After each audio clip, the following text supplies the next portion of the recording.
What Douglas has said is now going to be examined by our next panelist on the Hangout. He is a youth activist and writer from Yemen who has written for the New York Times and appeared on Al Jazeera and CNN, amongst other things. More importantly, he is the only one of our speakers tonight to have had direct personal experience of living with drones and to have witnessed the aftermath of a drone strike. Ladies and gentlemen, Ibrahim Mothana. Ibrahim, over to you. Thanks. Perhaps I would like to start with what Henry Louis Mencken once said, and he said, for every complex problem, there's a solution that is easy, clear, and wrong. And I think this is exactly what was elaborated in what Douglas was speaking about. It's easy to bring about examples from here and there, but when it comes on the ground in Yemen, drones has been terribly disastrous. I can speak about tens and tens of examples, but perhaps it's important to see them in a context, to see them to understand the domino effect that they are creating. One of the examples is the drone strike against the deputy governor of Marib. He was someone who's an ally in the war on terror. He's someone who was cooperating both with the government, who had meetings with the Americans, and he was someone who spent years and years trying to fight Al-Qaeda and extremist groups back in Yemen. He was killed mistakenly in a drone strike. That's part of the story. The second part of the story is that his tribe ended up closing the pipeline, the main pipeline in Marib, in his governorate, for a year, and that cost the Yemeni economy over $4 billion. And when we speak about $4 billion in a tiny and poor country like Yemen, this is like closing Wall Street for a year. And what that leads to is actually creating the exact environment where extremist groups, where groups like Al-Qaeda and Ansar al-Sharia can flourish. And this is exactly why we had an increasing numbers of militants from 2009 until now. Brennan in 2009 was speaking about 300 Al-Qaeda members, and in his last US policy talk, he was speaking about 1,000. So it's important to ask why this is happening and why we are creating the exact environment for such groups to flourish and live. I agree with you, Douglas. Terrorism is a problem. Al-Qaeda, for me, for someone who lived in Yemen for his entire life, is an existential threat. But dealing with it with the wrong tools and not solving it with the right means is really disastrous. What can we do? Let us see how, what were the major achievements in the war on terror in Yemen and how it was achieved. It wasn't achieved by drone strikes. It was achieved with cooperating with the local communities. It was achieved by cooperating with the Yemeni army, and this is actually how Al-Qaeda and Ansar al-Sharia was kicked away from Abyan and last week from Al-Bayda. It's not drone strike. There's no easy solution. There's no shortcuts. The second thing, we cannot just deal with the symptoms of such a problem without dealing with the underlying problems.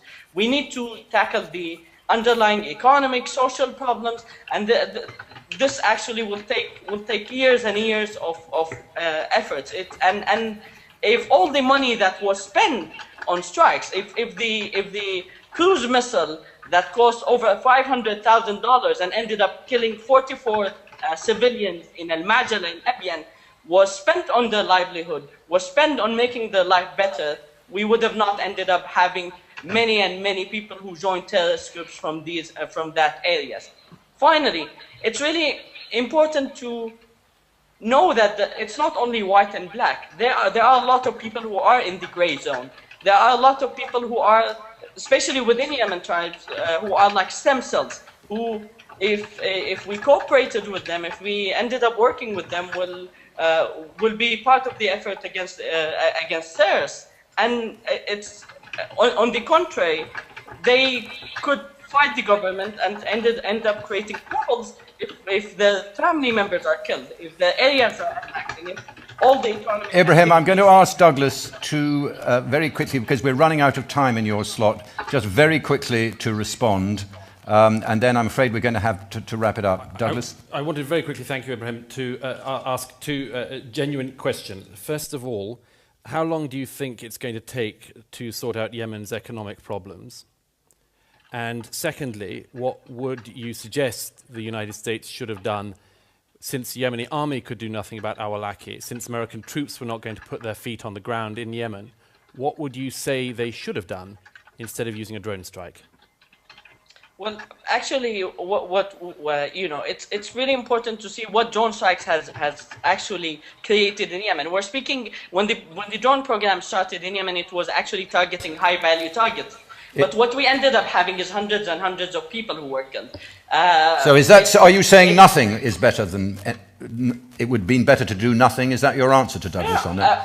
What should be done is actually cooperating with the tribes and local communities, exactly as we had from 2000 and 2005, and it was quite effective. By the end of 2006, we almost had no Al-Qaeda activities in Yemen at that point. And not relying only on drones, because what we ended up seeing in Yemen is that the consequences of it is much worse than what it really achieved. Thank you very much, Ibrahim. I think we're going to have to leave it there, I'm afraid, because we've got to go on. You will have a chance later on to ask further questions. Douglas, Ibrahim, thank you very much for that. Absolutely. I'd like to see the drones program brought into the sunlight in some respect. And there's limits to that.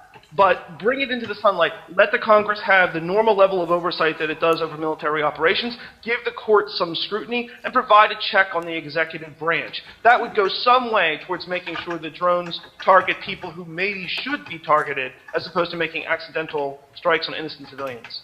Douglas, would you go along with that? I just wanted to pick up on this because I think, certainly on this side, we agree that there is not enough known about this. We would like more known. I wish that more newspapers, I wish more investigative journalists had spent recent years looking into this. It is very striking that something, sorry to harp on about this, but something which, if George Bush had been doing, would have been all over your front pages from day one, has taken all of these years for people, in particular at the moment the left in America and Britain, to even wake up to. Because there has been a sense, well, this is our guy, Barack Obama is our guy, we want him to get re-elected, so let's at least hold it until the 2012 election, well, let's wait till he's back in the White House at least, let's not spoil the party. I think this is an indictment of the profession which I'm a part of, but there is a legitimate reason to be concerned about the studies that are being cited at the moment. And I just wanted to focus on the one. One of the organizations which has done a lot of work on this and is repeatedly cited is the Bureau of Investigative Journalism. This is also the Bureau of Investigative Journalism that fingered as a rapacious, rampant paedophile an entirely innocent Tory peer, Lord McAlpine. Now look, if we're going to give the amount of oversight and analysis that was rightly done on the Bureau of Investigative Journalism's analysis of Lord McAlpine, then I think that we should do the same with drones. But people do not do it. And there's a reason. Because there is a lobby of people who want to believe the worst. They want the worst figures when it's to do with America. They want America to have killed the largest number of people. Some of us hope well, just that going back America on the kills question as of few people figures, as possible, as Clive, I little think you're I don't like things like, you know, the Bureau of Investigative Journalism's reports on drone strikes, which has been really careful with. I've looked at their methodology academically. It's very strong. And the fact that one of them made a mistake about a paedophile and resigned is irrelevant to what they do about drone strikes, and that's just nonsense and a silly thing to say. But it gets to the heart of it. It gets to the heart of it. They don't. It doesn't get to the heart of anything. It doesn't get to the heart of anything. If I found out that somebody from your organisation was a paedophile, would that invalidate everything you had to say ever? No, I imagine if somebody from your university wrote a paper pretending that somebody who wasn't a paedophile was a paedophile, then it would cast some doubt on your university. On the whole university? Yes. You think that every department might... Which would maybe another This is drones. Yes, okay. Can I ask a very simple question? But I think the methodology was good. I'll take your greater danger is in the short term that they encourage a significant level of opposition to the local government. I mean, one of the things that Christine pointed out is that we're taking on local Pakistani groups, for example. Does this then turn Pakistani population against the United States? A June 2012 Pew survey suggested 74% of Pakistanis consider the United States an enemy. And if that's true, then it gets harder and harder for that government to say yes to the United States. Do you want to respond to that local government point, Douglas? I wanted to respond to Clive's point, if that's okay. Sorry. Perfectly interesting point that was. Look, if terrorism is caused by reaction to terrorism, which is what Clive is saying, then what do you do when you are struck by terrorists? I repeat the point I tried to make earlier. Maybe it didn't make it very well. If you cannot send people in, it would be nice to be able to send in whole phalanxes of lawyers to go and arrest people, read them their Miranda rights in Yemen and so on, and take them back to a fair trial in the US or so on. But if you cannot do that, what do you do? If you try to state build in some of these countries, you don't get very much love. If you try to do targeted strikes against individuals, you don't get very much love. Reacting to terrorism and trying to stop terrorism in all sorts of contexts will not get you very much love from other people, but it will do the job, if you do it well, that the President of the United States has to do, which is to keep the American people safe. 2 American presidents now have managed that. President Bush and President Obama have managed to stop any repeat of 9/11 on American shores. That is their job. That is their #1 job. It would be wonderful if it was also possible to stop any attacks on the United States and simultaneously be loved by everybody. But nobody has yet come up with a way in which to do that. Okay, thank you for that.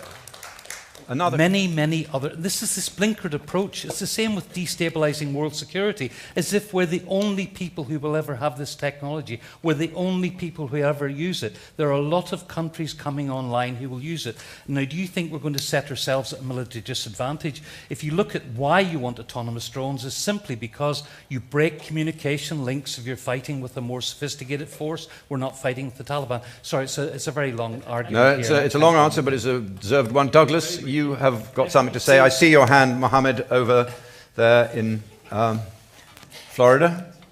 Every single development in the history of war has always had this discussion around it. That's all right, when then. Gunpowder was first invented, Ariosto said in the early 16th century, he was talking about how this would make war impossible, it would make it immoral, it would stop chivalry, the individual wouldn't be able to see the person they were killing, and so on. This conversation has always gone on.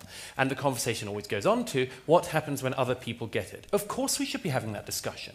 But let me simply answer your question. You said earlier, what would we do when the Chinese use a drone to kill the Dalai Lama? They could kill the Dalai Lama now. They don't, because they know there would be an international blowback. They could send somebody to go and kill the Dalai Lama with a knife tomorrow. And we would react in the same way we would react if China sent a drone to kill him tomorrow. That's how we'd react. Just 1 minute, because Mohammed isn't the argument that drones encourage terrorism a moot point in a world where just drawing a cartoon encourages terrorism, or writing books or making a film can incite the same reaction? Certainly not a moot point, is it? I mean, we want to do everything we can to prevent the encouragement. But I think the questioner is saying to make the point that this inflames terrorism is a weak point to make because it is so easily inflamed. Well, I don't think so. I think we've done so many things to inflame it. And in response to what Douglas was saying a moment ago, the more that we, who hold ourselves out as the leaders in democracy and all that stuff, the more that we sacrifice our own principles, we give the others the excuse to do it. So when we had Guantanamo Bay, Indonesia set up a little Guantanamo Bay off the coast of Indonesia, and so on and so forth. We have to stand up for decency, or we may as well give up. Nobody disagrees with that. It's simply that some people note that among the voices of opposition to every single thing that America decides under consecutive presidents to do to defend herself, certain people tend to speak not as critics, but as enemies. I don't understand that. It is something which Americans and others are quite rightly aware of. That if you are arguing a point where you think that you can improve the American system, or you think that America could tackle terrorism better, then you have yet to come up with it. No, we got lots Currently, of it. Let me tell you. all you can do we won't get you to tell us, Clive, right now. We're going to get Michael impossible answers to tell us about better ways